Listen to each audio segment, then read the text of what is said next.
Olá, pessoal. Bom momento. Sejam bem-vindos mais uma vez. Eu sou o Thales, esse aqui é o Literatura, e hoje nós vamos falar sobre o Barroco, mais especificamente o Barroco brasileiro. Na semana passada nós já falamos do Barroco português. Essa semana nós vamos dar continuidade no tema, só que falando do Barroco brasileiro.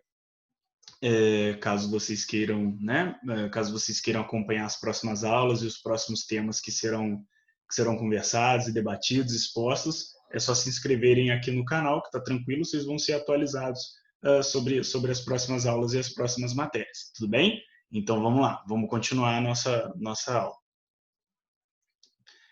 Então aqui vamos voltar para o contexto histórico. O contexto histórico é importante como nós estamos falando do Barroco brasileiro e nesta época e na época citada do contexto histórico, o Brasil ele era uma colônia de Portugal. Então é necessário resgatarmos o contexto histórico também da aula passada de Portugal, porque o que acontecia em Portugal acabava influenciando também o Brasil.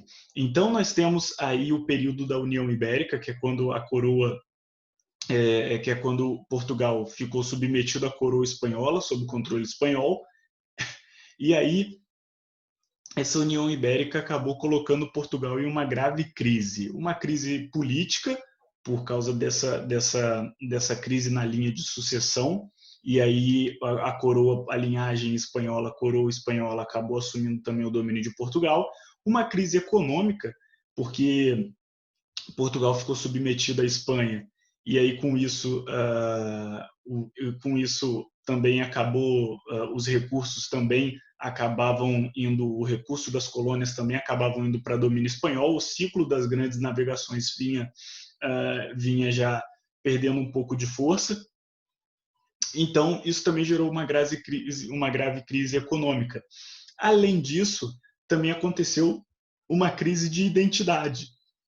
Por que uma crise de identidade? Porque vocês devem lembrar, nós falamos na aula sobre o classicismo, Portugal sempre foi esse povo sempre foi um povo muito orgulhoso de suas conquistas e de sua história, principalmente durante o período das grandes navegações, em que Portugal se tornou uma das maiores potências econômicas do planeta.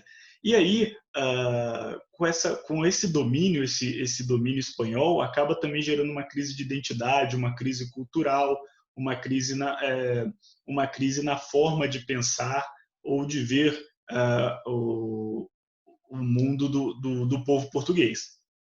E aí, com esse ciclo das grandes navegações perdendo força, e também com a reforma protestante e a contra-reforma, que vão ter reflexos diretos no Barroco, é importante nós lembrarmos que essa reforma protestante ela veio como uma forma de repensar, de trazer uma crítica, de trazer uma nova visão para a Igreja Católica da época, né? Então era uma crítica à Igreja Católica para trazer uma nova visão religiosa.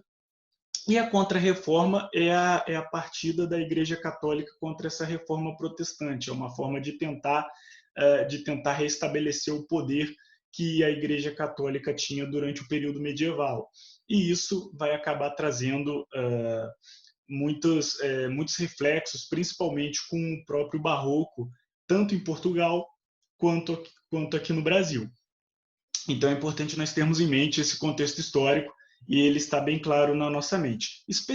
Falando especificamente do Brasil, nós temos o começo, nessa época aqui, nós temos o começo do ciclo do ouro, a exploração do ouro nas Minas Gerais. Então vai começar uma verdadeira corrida do ouro, um ciclo, uma procura muito grande, pessoas indo para a região, tentando a sorte, tentando uma oportunidade. Minas Gerais acaba se tornando um grande polo econômico do Brasil colônia. E também nesse período há a mudança de capital de Salvador para o Rio de Janeiro, que é a capital do Brasil, né, de Salvador para o Rio de Janeiro, para que fique mais, para que vamos dizer, os representantes da coroa portuguesa ficassem mais perto desse novo centro econômico, que era as Minas Gerais, e tivessem mais acesso e mais controle a isso. Tudo bem? Então, beleza. Vamos continuar.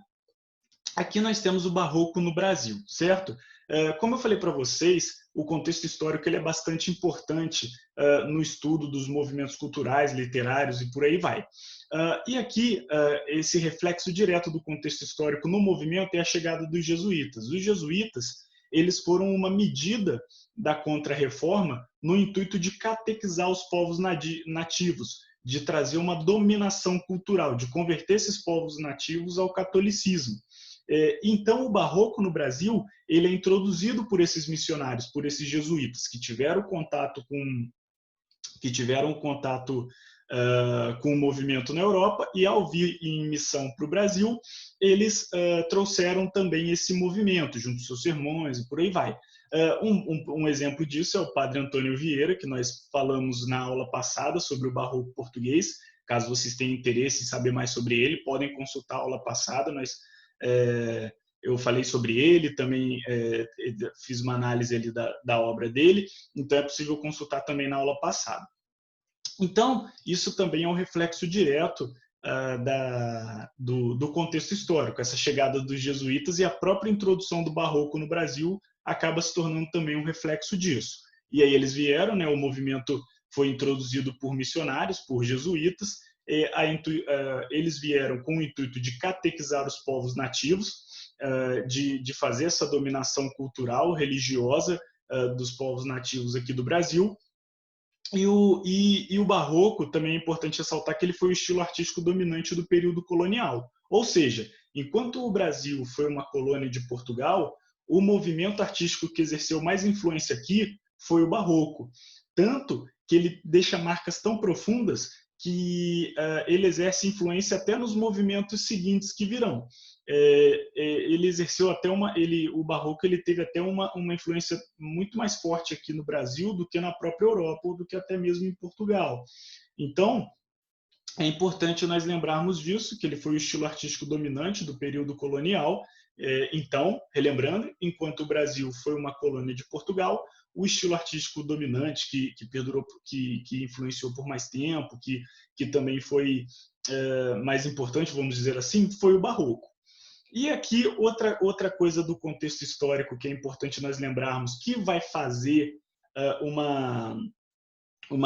que vai exercer uma grande influência sobre o movimento, é a relação entre igreja e Estado.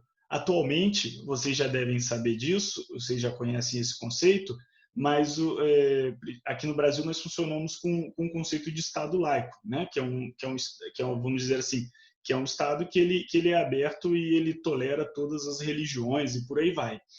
Aqui, nesse período do Barroco e no período colonial, existia, principalmente entre a metrópole, que era Portugal, existia uma relação bem conjunta entre a Igreja Católica e o Estado. E aí, essa relação ela também é bem importante para nós entendermos o Barroco como um todo, como um movimento e as características que vão vir nele. Então, mais lá na frente, nós vamos falar de forma mais detalhada sobre isso. E aqui no Brasil, especificamente no Brasil, existe uma ausência de mecenas. No Brasil, como ele era uma colônia, não há uma corte, né, uma nobreza estabelecida e também não há uma burguesia forte estabelecida. Então, não há muito não há aquela coisa do mecenas burguês ou do mecenas nobre de contratar um artista e fazer com que esse artista desenvolva obras e por aí vai, como existia na Europa. Aqui no Brasil, por essa ausência de mecenas, principalmente da nobreza e da corte, da nobreza e da burguesia, o principal financiador da arte barroca no Brasil é a igreja, como uma forma de propaganda e com esse intuito de contra-reforma também, de conseguir difundir mais a religião católica. Então, a igreja ela se torna o principal financiador, a igreja católica se torna o principal financiador da arte barroca no Brasil, e aí, por isso também, quando nós formos falar, ou vocês provavelmente já devem ter tido essa aula ou contato com algumas obras do Barroco, a grande maioria das obras do Barroco brasileiro, elas são arte sacra, ou seja, arte sagrada, religiosa.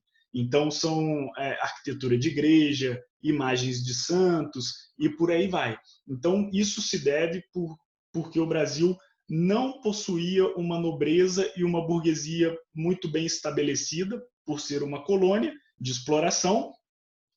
E aí a igreja, com esse intuito de expandir, de difundir a religião católica, por meio financiando essas missões dos jesuítas e por meio da Contra-Reforma, a igreja acabou se tornando o principal financiador da arte. Então, por isso, a grande maioria da produção artística barroca, principalmente se você for falar de arquitetura ou de escultura, elas são baseadas na arte religiosa, na arte sacra. Tudo bem? E aí, isso também se deve, acaba gerando, e como nós temos aqui, nós acabamos de falar, o barroco ele foi o estilo artístico dominante do período colonial. E ele era basicamente composto, em sua maioria, por arte sacra, por arte sagrada, por arte religiosa. Então, isso também acaba exercendo e se deve a uma forte influência da religião no cotidiano das pessoas. Tudo bem? Tranquilo? Beleza, vamos para o próximo.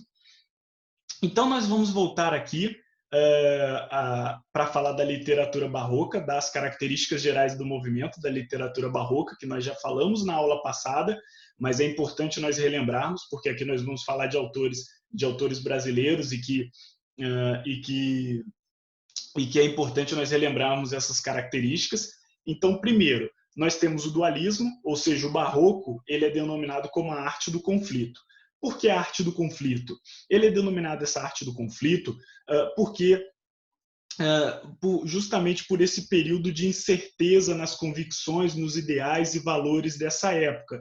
Então, de um lado, você tem a Contra-Reforma, querendo trazer a Reforma Protestante, querendo trazer uma nova visão de mundo, uma nova observação, uma nova interpretação da religiosidade de Deus, Jesus, por aí vai.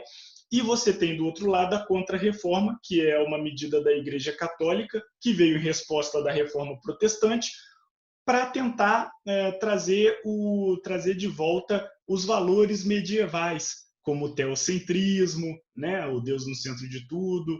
E aí você vai ter um período, aqui nesse período principalmente do Barroco, ele vai ser um período muito marcado pelos valores da Reforma Protestante versus os valores, pelos valores da Reforma Protestante e também pelos valores do Renascimento Cultural, como o próprio antropocentrismo, o ser humano no centro de tudo, o ser humano enquanto escritor do seu próprio destino, e Reforma Protestante contra os valores da Contra-Reforma, que é a Igreja Católica tentando trazer de volta os valores medievais e tentando reaver o poder que antes tinha.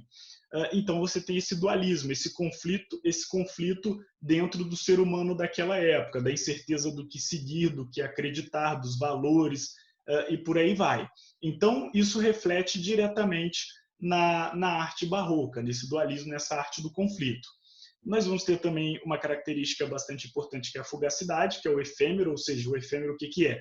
É que tudo passa, certo? Então o mundo é passageiro, nós estamos aqui nessa vida de passagem, ela um dia vai acabar, a única certeza que nós temos na vida é a morte. Então, essa característica de fugacidade também é muito presente no barroco, na literatura barroca e no barroco como um todo, só que essas características, elas, dependendo do tipo de arte produzida, se é literatura, se é escultura, pintura, arquitetura, ela é demonstrada de uma forma diferente, mas essas características, elas estão ali. Elas só são representadas de uma maneira diferente, dependendo da mídia utilizada, vamos dizer assim, para trazer essa representação. Tem um pessimismo, ou seja, esse conceito da vida passageira, da transitoriedade da vida enquanto algo efêmero, usando a palavra que nós usamos ali no conceito de fugacidade, e traz também um pessimismo, porque se nós estamos aqui nessa vida de passagem, não tem muito que se ater a essa vida terrena, certo? E aí existe também o feísmo.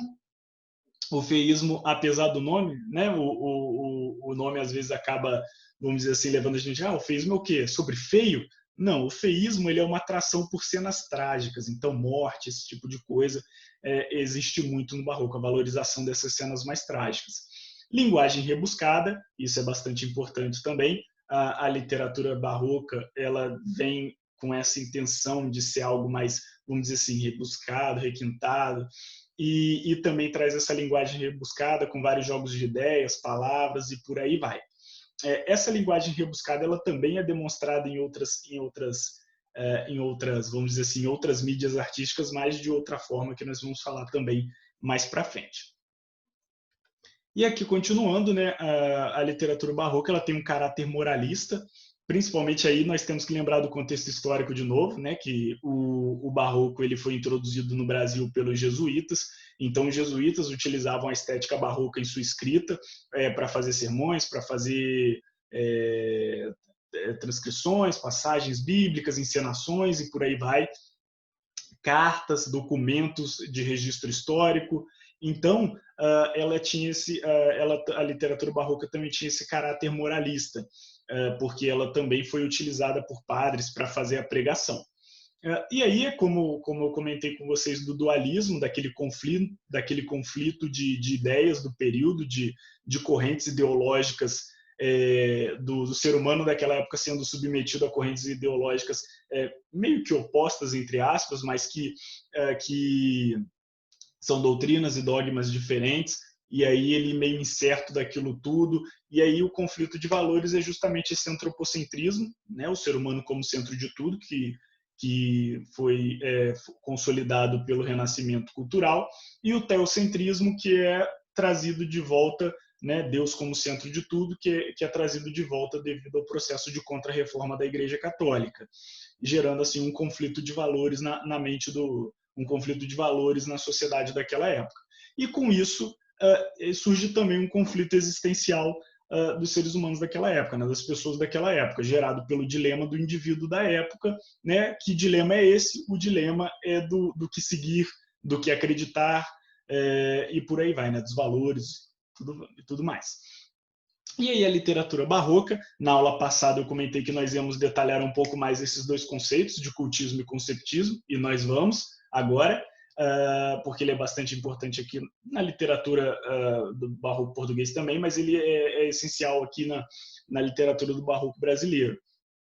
Então, cultismo, jogo de palavras, predomínio de inversões sintáticas, ou seja, trocando a ordem normal das frases. Então, como eu comentei com vocês sobre o Mestre Yoda na aula passada, certo? Um personagem da franquia do Star Wars.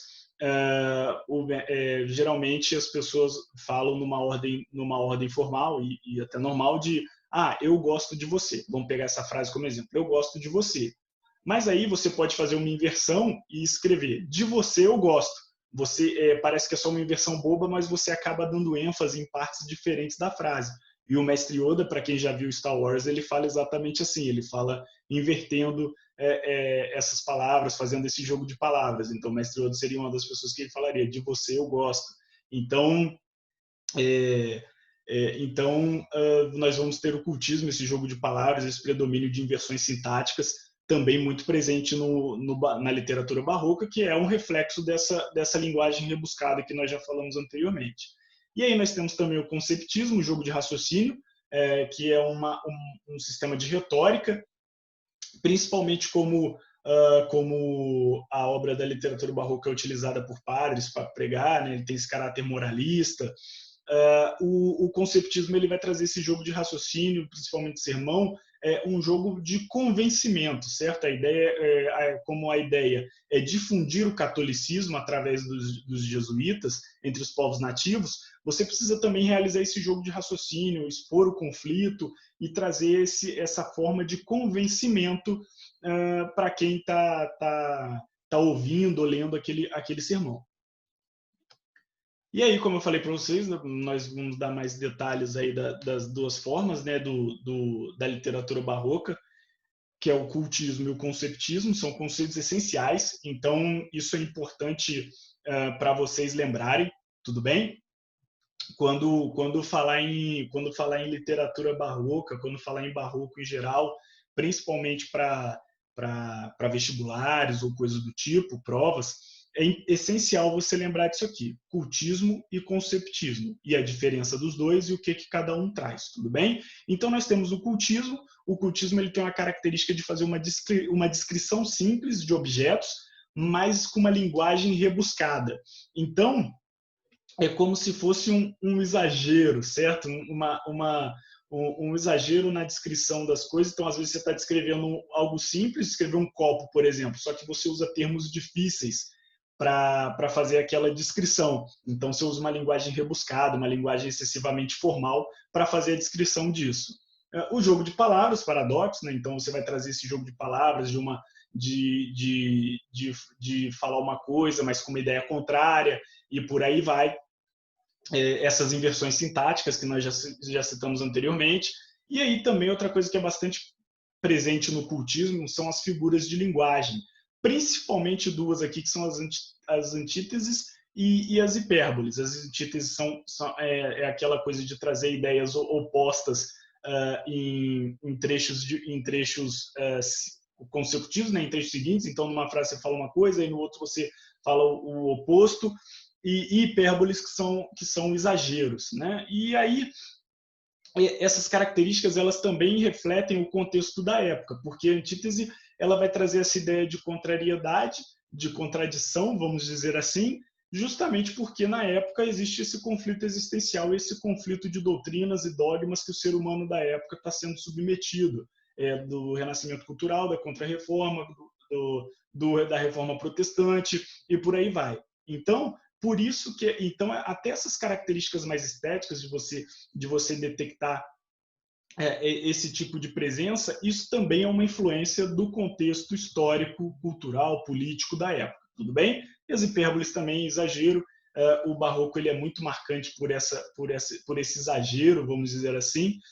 Na literatura, esse exagero é demonstrado por essa linguagem rebuscada. Em outras formas artísticas, né, na escultura ou na arquitetura, eles são demonstrados de outras formas que nós vamos falar um pouco mais para frente. E aí nós temos o conceptismo, que ele é o jogo de ideias. Como eu falei para vocês, ele é principalmente utilizado o conceptismo, ele, como o barroco, ele foi bastante utilizado na produção moralista, na produção de conversão, de catequese. Ele traz esse jogo de ideias, essa retórica para tentar convencer, uma busca da essência, buscar sempre o interno, buscar o interior. E ele traz também um raciocínio, que através dessa retórica, desse jogo de ideias, você tem que ter um raciocínio lógico por trás para embasar essas ideias e esses conceitos. Então, por isso o conceptismo ele se refere mais às ideias do que às palavras em si, né? As palavras, o jogo de palavras, essa linguagem rebuscada, essas inversões, ela fica no cultismo. No conceptismo, nós temos o conceito, certo? As ideias, o raciocínio e por aí vai. Tudo bem? Tranquilo. Agora nós vamos falar um pouco da poesia barroca brasileira. Nós vamos focar aqui na aula de hoje, importante nós lembrarmos isso aqui também, na aula de hoje nós vamos focar na poesia barroca brasileira. A prosa, como a prosa era principalmente sermões, aquela produção moralista e religiosa, eu acabei falando disso já na aula passada, né, com o padre Antônio Vieira. Então, se vocês quiserem saber mais sobre essa prosa barroca, é só consultar a aula passada. Então, para não repetir aqui a mesma coisa, para dar continuidade à nossa aula, hoje nós vamos focar na poesia barroca brasileira, já que a prosa barroca brasileira ela foi praticamente de produção religiosa, que foi um tema já abordado na aula passada sobre o barroco português. E aí, na poesia barroca brasileira, nós temos a tradição de Camões. Né? Camões ele traz uma influência muito forte, principalmente com as suas obras poéticas, os Lusíadas, né? que é uma prosa poética, os sonetos que ele produziu. Então, isso vai exercer uma grande influência nos poetas barrocos brasileiros. E aí você vai ter aquela orientação tanto cultista quanto conceptista. Então, você vai ter o jogo de palavras, você vai ter o jogo de ideias. Existem obras que se dividem entre o uso estritamente do cultismo e o uso estritamente, né, exclusivamente do conceptismo, mas em sua grande maioria essas características coexistem. Então uma obra ela é ao mesmo tempo, vamos dizer assim, ela traz ao mesmo tempo características cultistas e conceptistas. Então ele vai trazer o jogo de palavras e também o jogo de ideias, os dois ao mesmo tempo, que é que é o exemplo, né, que tem logo seguir das poesias que nós vamos analisar aqui. Então são temas variados, o tema tem desde temas religiosos, como eu falei para vocês, a forte influência da igreja e da religião no dia a dia, tem também como esse processo, né, de contra-reforma e por aí vai, e principalmente a igreja sendo o principal financiador das obras artísticas, filosofia, o amor é muito presente aqui e às vezes até com uma carga erótica, com uma carga de erotismo muito alta, então vai depender da abordagem. No caso do poeta que nós vamos analisar aqui, que é o Gregório de Matos, no próximo slide, ele traz essa carga erótica muito forte, inclusive até pornográfica, explícita por muitas vezes. Então, tá longe de ser, vamos dizer assim, aquela visão idealizada do amor, como nós tínhamos lá nas cantigas de amor, né, do trovadorismo e por aí vai. Linguagem culta, como eu já falei para vocês, às vezes a mensagem que é passada é simples, a descrição que é passada é de algo simples, mas eles usam uma linguagem mais difícil, uma linguagem rebuscada, que pode até trazer, inclusive, alguma dificuldade para a leitura para nós aqui do século XXI, já que é algo afastado da gente. Aqui nós estamos falando entre o século XVII, XVIII e por aí vai. Então, isso vai trazer vamos dizer assim, vai ser bastante abordado e acaba também a linguagem rebuscada, a linguagem culta, ela é muito utilizada. E aí nós que estamos aqui no século XXI, acabamos tendo um pouco de dificuldade para ler, mas nada também que impeça a leitura ou o entendimento da obra. Figuras de linguagem, como nós já falamos anteriormente, são muito presentes também aqui na poesia barroca brasileira. E o conflito, certo? O conflito, de novo, um reflexo o conflito ele é um reflexo do contexto histórico da época, que a gente já falou aqui de novo, né? Mas é importante lembrar, eu bato bastante nessa tecla, porque é muito importante mesmo lembrar desse contexto histórico para conseguir entender o barroco. Sem entender o contexto histórico, fica muito difícil entender um movimento artístico ou cultural de um período. Por isso que é importante vocês terem bem alinhados e bem, vamos dizer assim, bem alinhados e bem juntos mesmo, o estudo da história junto com o estudo da literatura. Eles se fundem muitas vezes e um vai ser essencial para entender o outro. Tudo bem?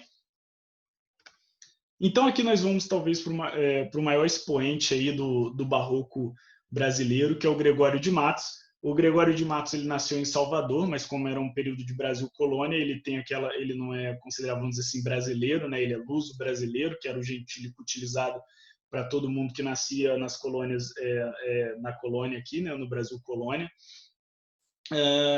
O Gregório de Matos ele tem uma produção bastante variada e ele vai passear por vários gêneros diferentes. Ele vai produzir o lírico, tanto falando de amor, falando do sagrado, daquela coisa da arte sacra, quanto satírico também. O Gregório de Matos ele tem uma produção, inclusive talvez a produção satírica dele seja o que tenha deixado ele mais, vamos dizer assim, mais conhecido e mais visado naquele período. Porque o Gregório de Matos ele vai tecer críticas, né? Ele vai fazer críticas muito pesadas, inclusive, expondo, e ele tinha essa fama de não perdoar ninguém. Então, ele vai abordar o lírico, né, o sagrado, mas ele vai trazer críticas e sátiras, né? Ele vai satirizar costumes sociais, as classes sociais, política. Então, ele foi muito incisivo nessas críticas, ele tinha essa fama de não perdoar ninguém, de fazer crítica a todo mundo, a todas as classes, e criticar esses costumes da sociedade baiana da época. E ele vai trazer também muitas críticas políticas. Isso também rendeu a ele vários episódios de perseguição e por aí vai. Ele não conseguia, vamos dizer assim, essas críticas que ele fazia não eram expostas de uma forma livre, tranquila de se fazer. Ele sofria bastante perseguição por causa dessas críticas. E aí ele recebe ele é conhecido por essa poesia corrosiva. Por quê? Porque é uma crítica ácida, é uma crítica que ela é ácida e corrosiva, por quê? Porque ela corrói a reputação do criticado. Então, do algo, né, do que é criticado. Então, ela vai trazer esse caráter corrosivo, porque ele ataca, ele faz ataques, né, ele tece críticas. E aí, como eu falei para vocês, tem essa carga forte do erotismo. Quando ele fala de amor, ele traz essa carga forte do erotismo, até algo pornográfico, explícito, por aí vai. E aí o Gregório de Matos ele recebeu essa alcunha aí, vamos dizer, esse apelido carinhoso de Boca do Inferno, porque o pessoal fala, putz, lá vem o Boca do Inferno, já vai falar de todo mundo aqui, não dá um minuto de paz esse Gregório de Matos, velho. E aí ele recebeu essa alcunha, esse apelido carinhoso aí de Boca do Inferno na época. Aqui nós vamos falar de dois poemas do Gregório de Matos, que vai trazer principalmente essa crítica política dele, certo? Então aqui nós temos né, tristes sucessos, casos lastimosos, desgraças nunca vistas nem faladas, são, ó Bahia, vésperas choradas, de outros que estão por vir mais estranhosos. Sentimos-nos confusos e teimosos, pois não damos remédios às já passadas, nem prevemos tão pouco as esperadas. Como que estamos delas desejosos? Levou-vos o dinheiro à má fortuna, ficamos sem tostão real nem branca, macutas correão novelos molhos. Ninguém vê, ninguém fala, ninguém impugna, e é que quem o dinheiro nos arranca as mãos, a língua, os olhos. Gregório de Matos. Então aqui nós temos esse poema que ele vai trazer essa crítica política, principalmente a situação da Bahia, certo? Ele vai trazer essa crítica para o contexto dele. Então ele vai fazer aqui, vésperas choradas de outros que estão por vir mais estranhosos. Ou seja, ele está reclamando aqui da falta de medidas contra as mazelas sociais ou contra as desgraças, vamos dizer assim, como as coisas de ruim que acontecem. Então ele até fala aqui, né, sentimos-nos confusos e teimosos, ou seja, nós somos teimosos. Por que nós somos teimosos? Porque para os problemas, né, que já aconteceram, nós não damos remédios, nós não corrigimos esses problemas que já aconteceram, né? Pois não damos aqui, ó, pois não damos remédios às já passadas, às mazelas, né? Os problemas já passados. Então, ou seja, os problemas que já teve a gente não corrige, nem prevemos tão pouco as esperadas, ou seja, a gente não corrige as que já aconteceram e a gente não previne as que podem vir a acontecer. Então, está numa situação ali por isso que ele fala, né, de confuso e teimoso, porque está numa situação ali em que os governantes, as pessoas que tomam as decisões, elas não reparam o dano que já foi causado, e além de não reparar o dano que já foi causado, eles não aprendem com essa situação e não previnem para uma futura situação. Então, isso acaba deixando a população nesse sentido de confusa, e aí teimosos, de não acreditarem, de não, vamos dizer assim, de não investirem suas forças em fazerem essas melhorias. E aqui ele fala, né, levamos o dinheiro a má fortuna, ou seja, ele ficamos sem tostão real nem branca. Aqui ele usa vários termos para dinheiro mesmo, ou seja, tiraram o nosso dinheiro, não fizeram nada em troca aqui pela população e aparentemente ninguém vê, ninguém fala, ninguém reclama, fica tudo por isso mesmo, né? Ele até reclama aqui na última estrofe, ninguém vê, ninguém fala, nem impugna. E é que quem o dinheiro nos arranca, ou seja, a coroa, o governo, né, que é o dinheiro, nos arranca as mãos, a língua, os olhos. Ou seja, se você também tentar reclamar de qualquer coisa, eles vão atrás de você e tirar isso aí tudo de você, tirar suas mãos, a língua, os olhos, trazer punições bem severas. E aí por isso que ele faz esse paralelo, né? Ninguém vê, ninguém fala, mas aí arrancam nossas mãos, as línguas, os olhos, então ele faz esse paralelo. Putz, então é por isso talvez que ninguém veja, que ninguém fale, porque tem essa repressão muito forte. Então as pessoas acabam se omitindo por medo dessa repressão. Tudo bem? Beleza. Vamos aqui, A Cidade da Bahia, outro poema dele. Triste Bahia, ó quão dessemelhante estás estou do nosso antigo estado. Pobre te vejo a ti, tu a mim empenhado, rica te vi eu já, tu a mim abundante. A ti trocou-te a máquina mercante, que em tua larga barra tem entrado, a mim foi me trocando, e tem trocado, tanto negócio e tanto negociante. Deixe em dar tanto açúcar excelente pelas drogas inúteis que abelhudas, simples aceitas do sagaz Brichote. Ó, se quiser a Deus, que de repente um dia amanhecerás tão sisuda, que fora de algodão o teu capote. Então aqui, inclusive, para além da crítica política, dele falar que já viu a Bahia, né, ele fala que a situação da Bahia atualmente não é boa, é bem ruim, e ele também lembra com um pouco de nostalgia de quando a Bahia era boa, né, tinha esse estado glorioso.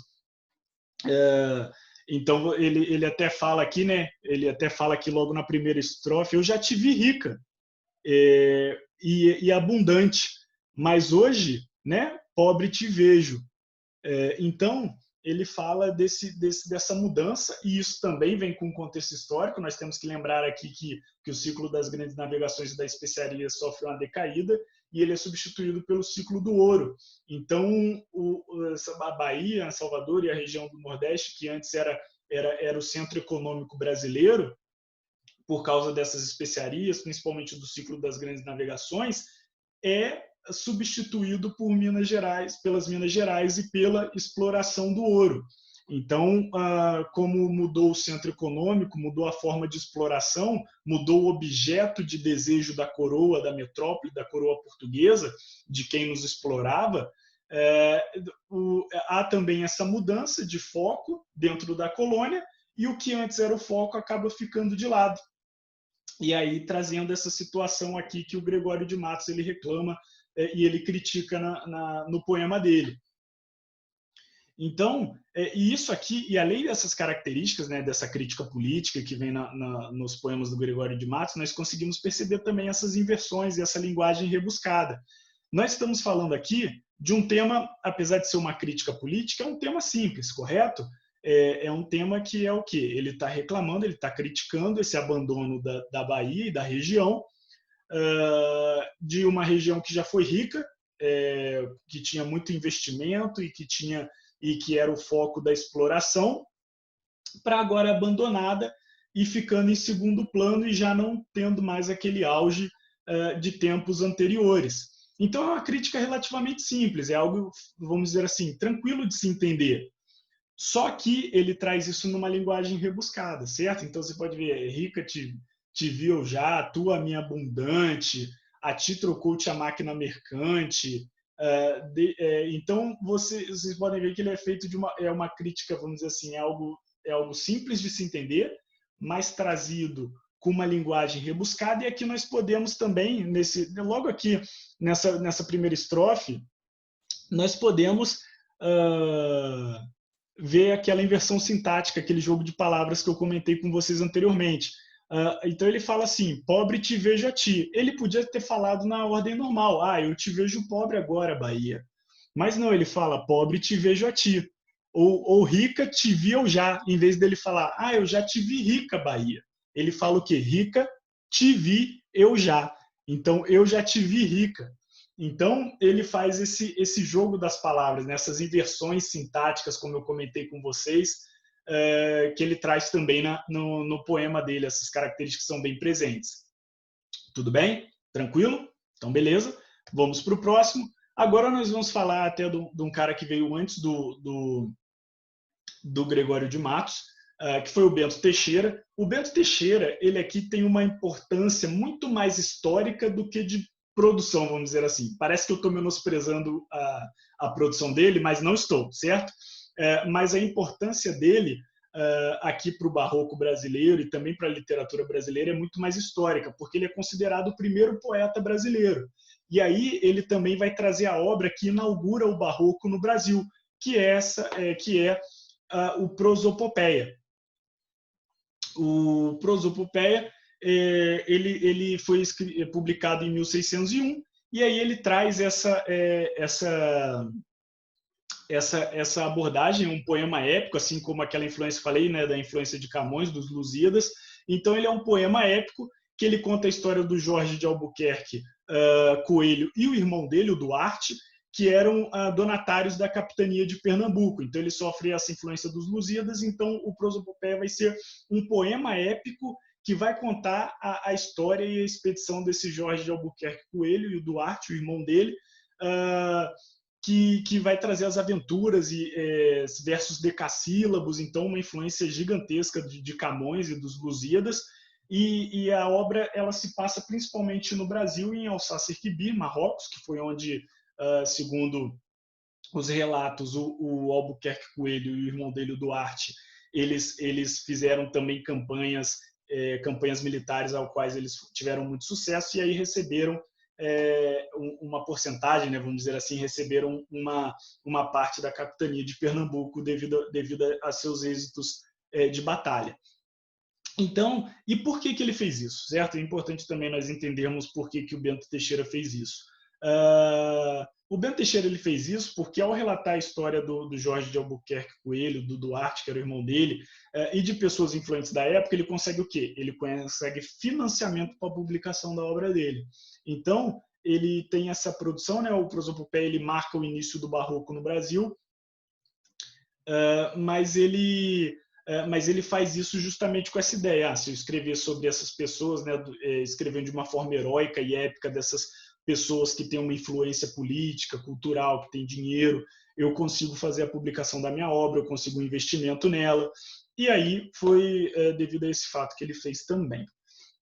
Aqui nós temos um trecho do Prosopopeia, do Bento Teixeira, e aí vocês podem perceber essa coisa do poema épico, essa influência dos Lusíadas e essa também característica de trazer algo heróico, de trazer uma abordagem mais heróica. Olhai o grande gozo e doce glória que tereis quando, postos em descanso, contarde esta larga e triste história, junto do pátrio lar, seguro e manso, que vai da batalha ter vitória. O que do mar inchado a um remanso, isso então haverá de vosso estado. Ou seja, que ele está falando, né,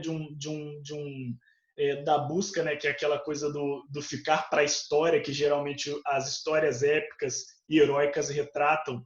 Às vezes o objetivo não é nem, vamos dizer assim, o próprio feito em si, mas o ficar para a história, o legado deixado. Então ele vai falar, né? Você vai olhar com muito prazer e glória para esse período quando você ter um tempo de descanso e você poder contar essa história no seu descanso para todos ouvirem, e esse relato vai ser o seu legado, vai ser o legado que você vai deixar. Tudo bem? Beleza. Então agora nós vamos para a arquitetura barroca. A arquitetura barroca nós também vamos relembrar nós vamos reaproveitar as explicações da aula passada com algumas contextualizações para o Brasil. Então, como a gente já tinha falado na aula passada sobre o barroco português, a arquitetura barroca, tanto portuguesa, consequentemente brasileira, ela é descolada do resto da Europa. Por quê? Porque o Brasil, porque Portugal, consequentemente o Brasil, que é uma colônia de Portugal, estavam submetidos à coroa espanhola.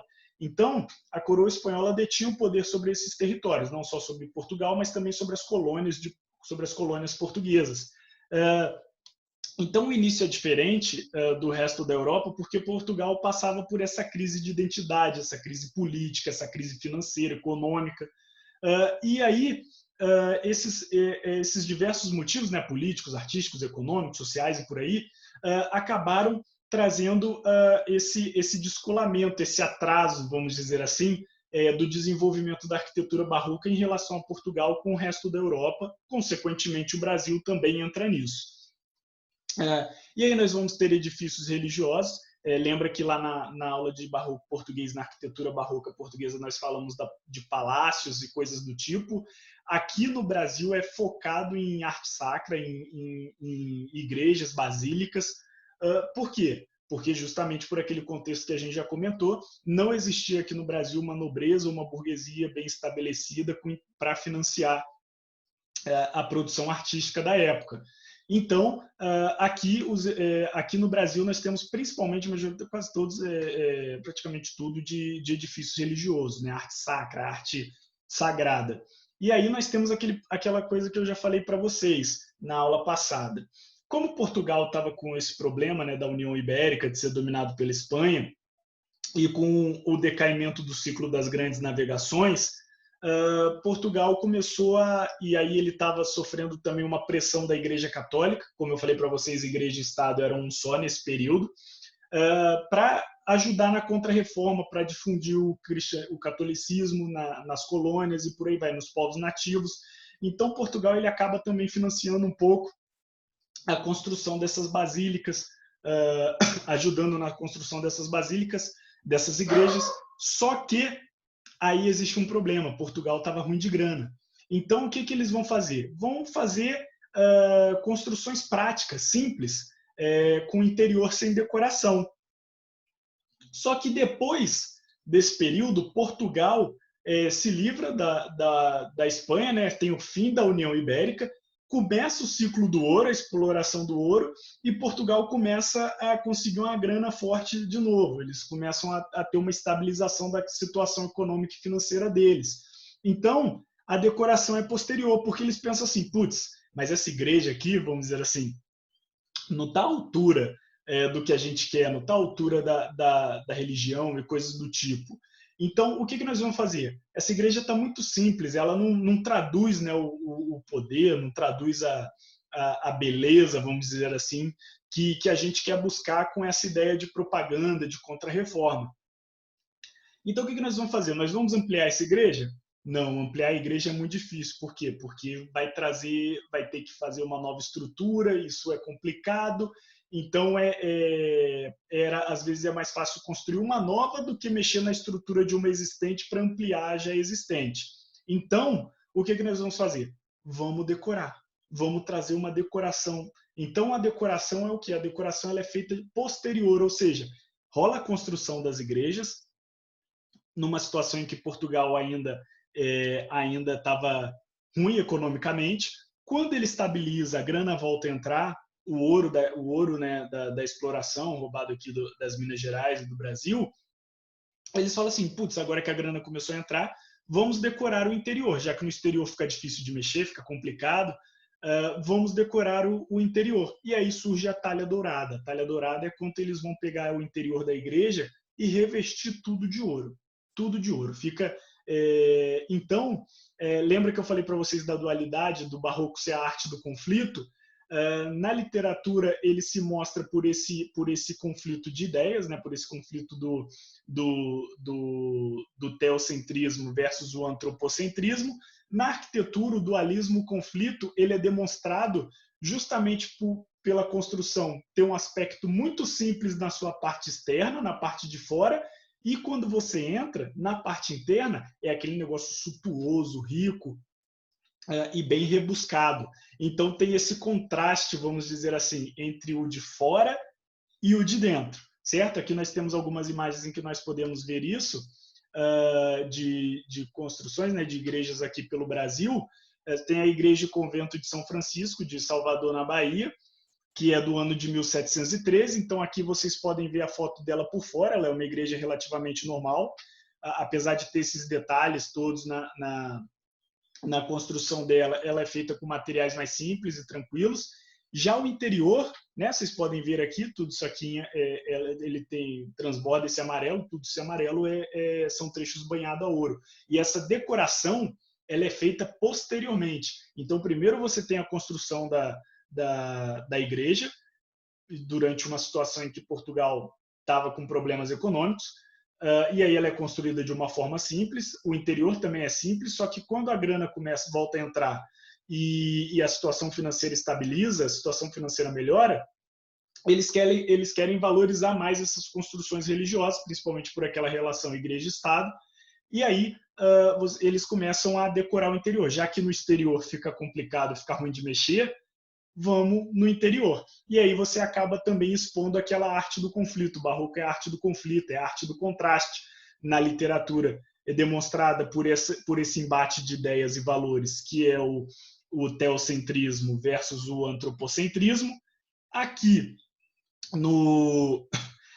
na arquitetura, você tem esse contraste do exterior das construções simples e o interior suntuoso, luxuoso, né? Tem que meter até um óculos de sol ali para entrar, porque senão o brilho do ouro vai te cegar aí.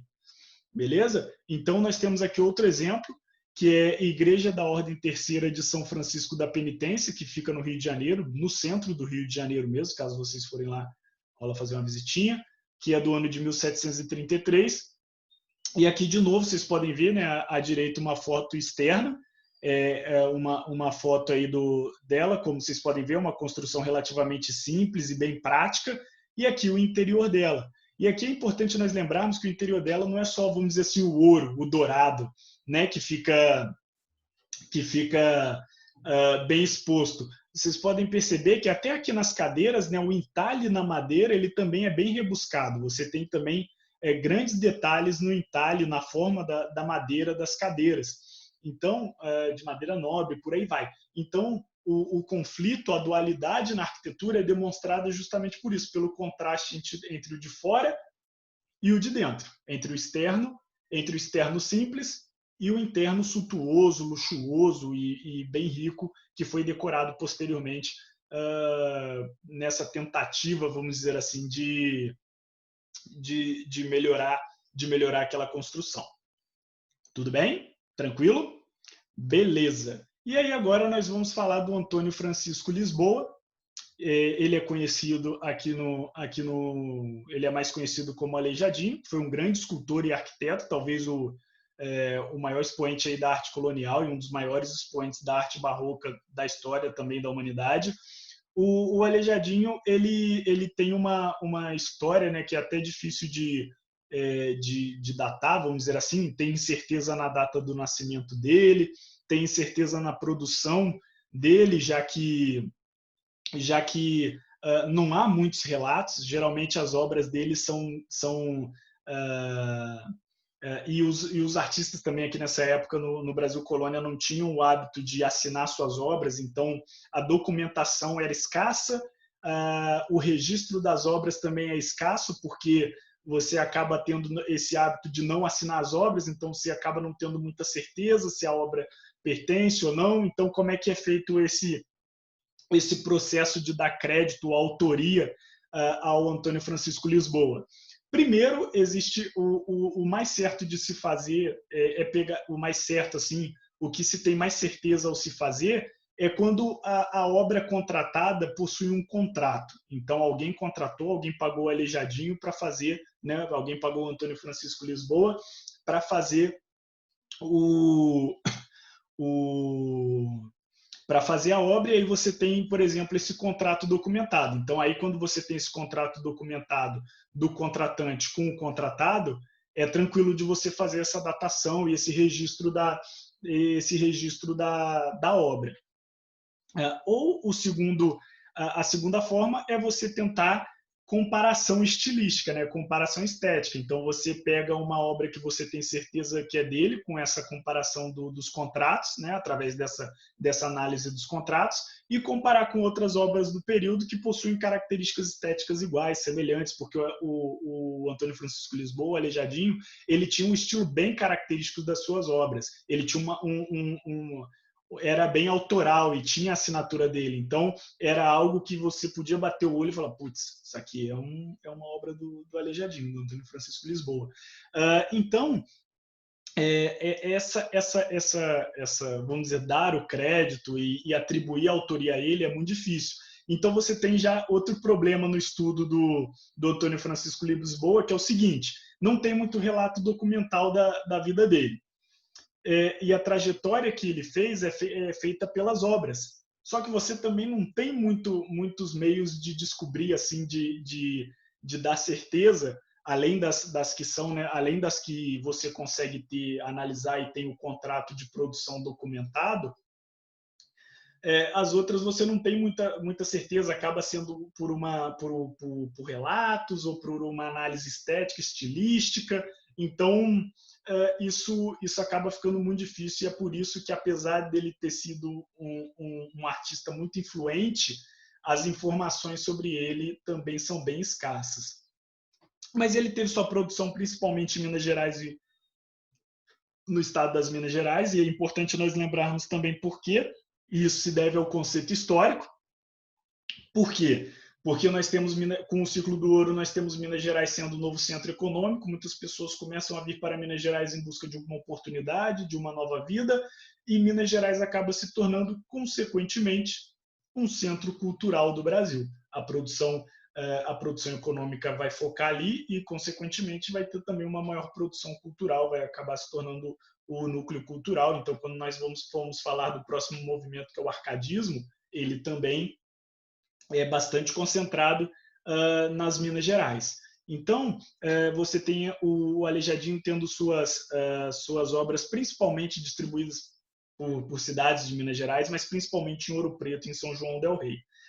E aí, como eu falei para vocês, ele é considerado o maior expoente da arte colonial pela crítica especializada, e aí focado também na obra religiosa. A igreja era o principal financiador, e às vezes, geralmente, quando não era a igreja que contratava, era um outro contratante, eles também pediam obras religiosas. Como eu falei para vocês, a religião, o catolicismo era algo muito influente no cotidiano e no contexto da época. Então, você tem esculturas e construções, né? Igrejas também,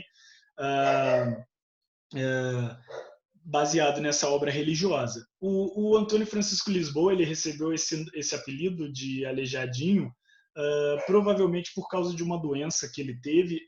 Não existe um diagnóstico específico, né? Como falei para vocês, tem dúvidas nos relatos e nos processos, não há muita informação, mas ele nunca teve um diagnóstico específico do que era a doença, mas por relatos da época e coisas documentadas, escritas, suspeita-se que tenha sido hanseníase, ou no linguajar mais chulo, vamos dizer assim, mais informal, era também uma doença conhecida como lepra, né? Hoje é a hanseníase, que é uma doença que ela vai deteriorando, e principalmente o Aleijadinho sofreu com isso já no final da vida, perdendo as extremidades. Ele perdeu vários dedos, tanto da mão quanto dos pés. Ele, no final da vida, quando já estava bem doente, ele tinha que andar de joelhos, e aí para conseguir trabalhar, ele precisava que as pessoas amarrassem as ferramentas no pulso dele, porque não conseguia já mais usar os dedos, as mãos, e aí ele fazia o trabalho dele dessa forma. Então, por isso ele recebeu essa alcunha, por isso que o Antônio Francisco Lisboa acabou recebendo essa alcunha de Aleijadinho. E aqui nós temos algumas obras deles. Vocês podem perceber, aqui nós temos Cristo carregando a cruz, e vocês podem perceber, tem aqui a imagem, né, é meio que um conjunto de esculturas que montam essa cena de Cristo carregando a cruz, e aqui tem um zoom no rosto de Cristo que vocês podem perceber muito bem essas características da escultura barroca e do Antônio Francisco Lisboa. Ele tinha essa característica muito forte de fazer esses cabelos, né? Os cabelos bem ondulados, esvoaçantes, os olhos também, é algo bem característico da obra dele. Os pés, é bastante importante também nós lembrarmos aqui, os pés eles estão sempre meio que num ângulo reto aqui, né? Fazendo aquele 90 graus, ele sempre faz essas posições bem firmes. Mas aqui é bastante importante outra coisa também, é a boca. O Aleijadinho ele costumava fazer essa relação, ele costumava fazer as suas esculturas com essa boca um pouco mais aberta, entreaberta. Por quê? Porque é justamente aquilo que a gente falou na aula passada.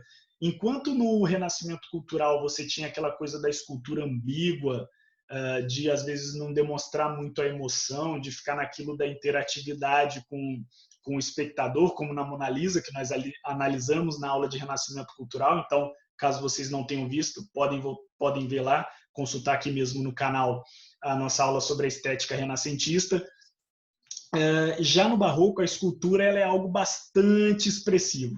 A escultura no Barroco ela tem umas expressões bem definidas. Então, se o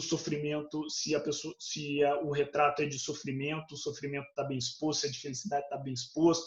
Então, isso acaba também trazendo aquela dramaticidade, como nós falamos disso na aula passada, né, do Barroco português. A escultura ela tem esse caráter dramático, quase que teatral, das expressões bem definidas, do expressar as emoções de uma forma bem evidente. Então, aqui nessa obra aqui do Cristo carregando a cruz, é possível também perceber a situação vamos dizer assim, quase que atônito de Jesus carregando a cruz, passando por esse sofrimento. E aqui nós temos outra obra, que é o Anjo com Cálice da Paixão, que é também uma escultura, né, uma obra religiosa, e aí vocês podem ver a cara também, vocês podem perceber ali as características já que eu citei acima, e também uma forma que eles utilizavam, né, que é uma coisa bem característica do Aleijadinho, ele tem um processo de esculpir, né, ele tem características estéticas na escultura dele, que são bem marcantes e são quase que autorais, e é praticamente uma assinatura na obra dele, já que algumas não têm assinatura. Essas características acabam se tornando a assinatura dele e ajudando no reconhecimento de algumas obras que não possuem contrato. Então aqui vocês podem ver o olho também da mesma forma, parecido com o retrato de Jesus lá em cima, a boca entreaberta, a expressividade, olhando o horizonte. A forma, né, a pose, ela é bem teatral, é bem dramática, então isso também é relatado, como eu falei para vocês, o barroco ele também é conhecido como a arte do conflito e a arte do exagero.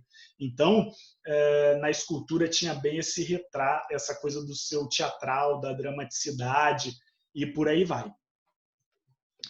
Tudo bem, pessoal? Então, por hoje é só, né? Falar isso é só depois de vocês terem assistido esse vídeo gigantesco. Mas no Barroco Brasileiro é isso. Muito obrigado pela paciência de vocês. Se inscrevam aí no canal, caso tenham interesse em receber as próximas aulas, atualizações sobre os próximos temas. Se gostarem, curtam. Caso vocês queiram deixar também um feedback ou uma crítica para poder ajudar também, deixem aí na caixa de comentários, fiquem à vontade, a seção de comentários está aberta para vocês. E também, qualquer dúvida, eu estou à total disposição de vocês, tudo bem? É só perguntar que está tranquilo, beleza? Então é isso, muito obrigado pela atenção de vocês e até mais, é nóis!